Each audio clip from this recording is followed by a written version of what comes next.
আমাদের বামফ্রন্টের প্রার্থী, একটু দেখবেন আমাদের প্রার্থী প্রার্থী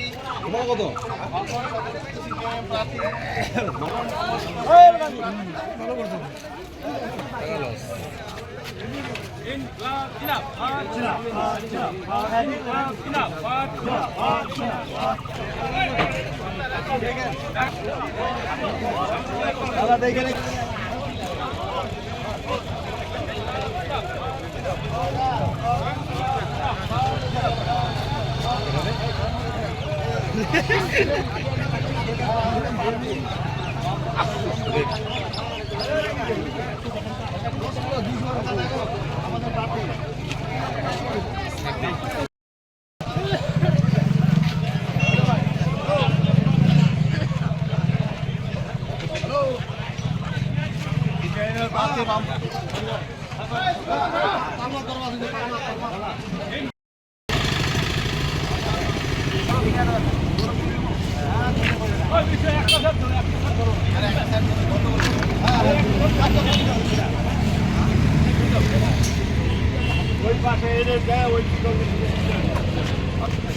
একটা করে বাস করো।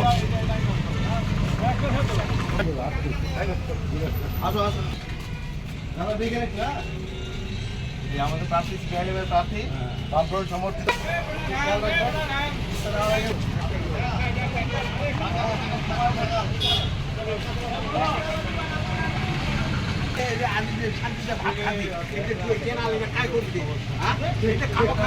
জমি কিনে আসছে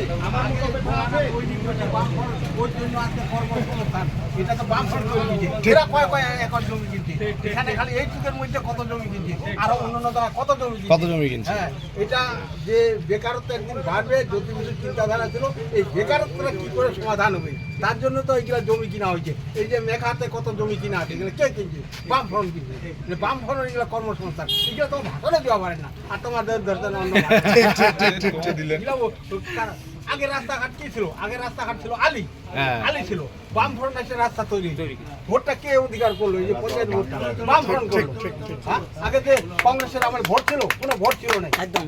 হ্যাঁ, তাহলে এইগুলা তো তোমার ভাষণ এগুলা সুস্থ ভাবে এগুলা তোমার পরিচালনা করবে আমার এটা চিনে মানে অনেকেই চিনে গেছে বা চিনতো বুঝে এসেছে এই ছেলেটাই দাঁড়িয়েছে, তো তারা নিজেরা এসে কথা বলছে।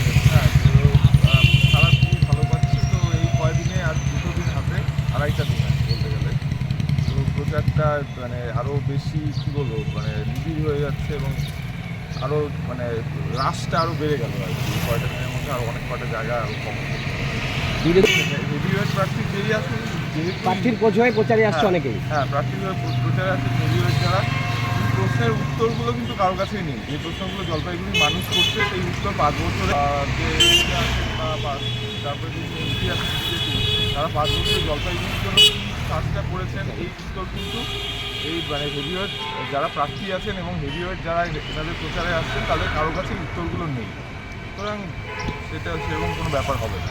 চা শ্রমিকরা এটা তো কাস্তে হাতুড়ি তারার পার্টি সবসময় চা শ্রমিকদের পার্টি এবং আমাদের যে জয়েন্ট ফোরামের একসাথে হয়ে তারপরে সিআইটিউ এরা তো সবসময় চা শ্রমিকদের আন্দোলনের মধ্যে আছে।